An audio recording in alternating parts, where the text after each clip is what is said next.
Bihar NDA में भगदड़ मची हुई है, जहां जदयू भाजपा में लड़ाई देखने को मिली, जंग देखने को मिल रही है। मुकेश सहनी भी अजीबोगरीब बयान दे रहे हैं, सरकार गिराने की बात कह रहे हैं। आखिर हो क्या रहा है सर बिहार एनडीए में? एक तो आप गलत शब्द का इस्तेमाल किया, भगदड़। अभी भगदड़ कहाँ है? कोई वहाँ से भाग करके इधर तो आया नहीं है। ये कहिए कि विवाद जो है काफ़ी गंभीर जो है वहाँ चल रहा है। मुकेश सहनी जो बोल रहे हैं, या और भाजपा के मंत्री बोल रहे हैं, या भाजपा के प्रदेश अध्यक्ष बोल रहे हैं, ये एनडीए के लिए अच्छा लक्षण नहीं है। और मुकेश सहनी को तो हम धन्यवाद देते हैं कि उन्होंने ये कहा कि लालू यादव के का वो आदर करते हैं, उनके नीतियों का समर्थन करते हैं, और तेजस्वी यादव मेरे छोटे भाई हैं, इसका हम ये करते हैं। ये सारा विवाद ये बता रहा है कि एनडीए में यानी बहुत गड़बड़ चल रहा है।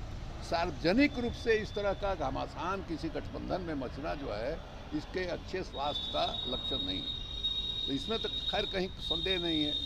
दूसरा ये दिखाई दे रहा है, जिस तरह से लोग बोल रहे हैं, उससे ये भी साबित हो रहा है कि नीतीश कुमार की जो अथॉरिटी है, उनका जो एक उनके पर्सनालिटी का जो माने दबाव बना रहता था, जिसके चलते सब लोग जो है माने माने उनसे दब के दिखाई रहता था, बहुत आदर के साथ ये करते थे, उसका नितांत अभाव दिखाई दे रहा है। वो लग ही नहीं रहा कि वो ज़माना है नीतीश कुमार का, जिस समय बड़े भाई की भूमिका रहते थे, जिसमें नरेंद्र मोदी और अमित शाह से सीधे बात करते थे। पटना के नेताओं से, बिहार के नेताओं से उनकी बात नहीं होती थी, सीधे दिल्ली से उनका कनेक्शन था। अब जो है वो स्थिति नहीं दिखाई दे रही है। अब भारतीय जनता पार्टी की स्ट्रेटजी क्या है? हमको ये नहीं लगता है कि बिहार के जो नेता हैं, बिहार के जो प्रदेश अध्यक्ष हैं, वो तय करेंगे कि नीतीश कुमार के साथ क्या ये रखना चाहिए। वो दिल्ली के ही लोग जो है इसके बारे में तय करेंगे। अभी ये खींचतान जो मचा हुआ है, ये खींचतान जो है, हमको लगता है कि ये नीतीश कुमार को निश्चित रूप से डिमोरलाइज कर रहा होगा, और उनको लगता होगा कि जो लोग हमारे सामने नज़र मिला के नहीं बात करते थे, आज जो है हमारे बारे में इस तरह की बात कर रहे हैं। तो स्थिति बहुत अच्छी नहीं है वहाँ की। सर, तमाम मुद्दों को लेके, चाहे मांझी जी हो, पूर्व मुख्यमंत्री बोलते हैं शराबबंदी की समीक्षा की जानी चाहिए। मुकेश सहनी कहते हैं कि हम सरकार गिरा देंगे। भाजपा जदयू के बीच जो विवाद बढ़ता जा रहा है, ऐसे में क्या लगता है ये जो एनडीए का गठबंधन है, टिक पाएगा लंबे समय तक? 5 साल पूरा कर पाएगा? अभी जो इलेक्शन है उसमें कहना मुश्किल है, उसमें ये कहना मुश्किल है। देखिए, खुद जो है सरकार जो है ये मान रही है कि साहब, जो शराब को लेकर के जो नीति है सरकार की, उसमें बदलाव की ज़रूरत है। सुप्रीम कोर्ट ने जिस ढंग से कहा, आपको हमको जो जानकारी है, जेल में बंद, शराबबंदी कानून के अंतर्गत जेल में बंद 40,000 लोगों का जमानत का मामला पटना हाई कोर्ट में पेंडिंग है। तो सुप्रीम कोर्ट के चीफ जस्टिस ने यही कहा कि पहले से ही माने मुकदमों के बोझ से जो है जुडिशरी त्राही त्राही कर रही थी, अब उसको आप बढ़ा रहे हैं। और इसलिए ये भी आरोप लगाया कि माइंड का एप्लीकेशन नहीं हुआ।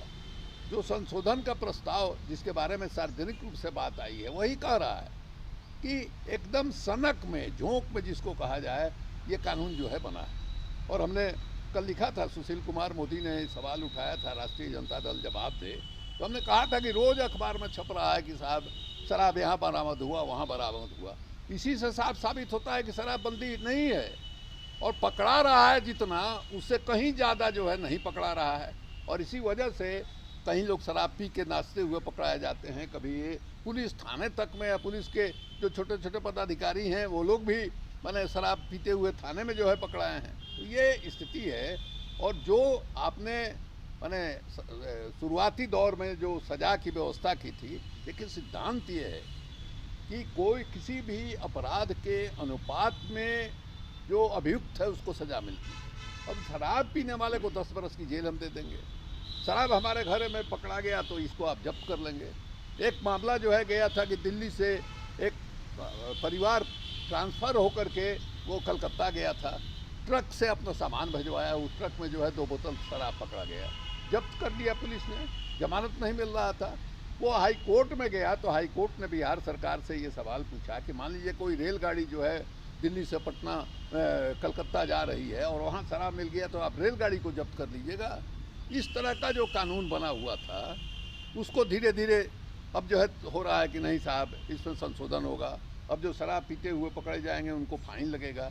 तो यही साबित करता है कि बगैर सोचे समझे, बगैर माइंड के एप्लीकेशन के आपने ये कानून बनाया है। और हमने ये भी कहा कि क्यों शराबबंदी के लिए दो आदेश क्यों निकला। पहला आदेश निकला देसी शराब के लिए, दूसरा आदेश निकला माने संपूर्ण शराबबंदी का। उसमें हमने ये कहा है कि उस समय लीडर ऑफ अपोजिशन था सुशील, और सुशील मोदी ने व्यंग किया कि खाली देसी शराब क्यों नहीं, टोटल शराबबंदी क्यों नहीं। उसके रिएक्शन में नीतीश कुमार ने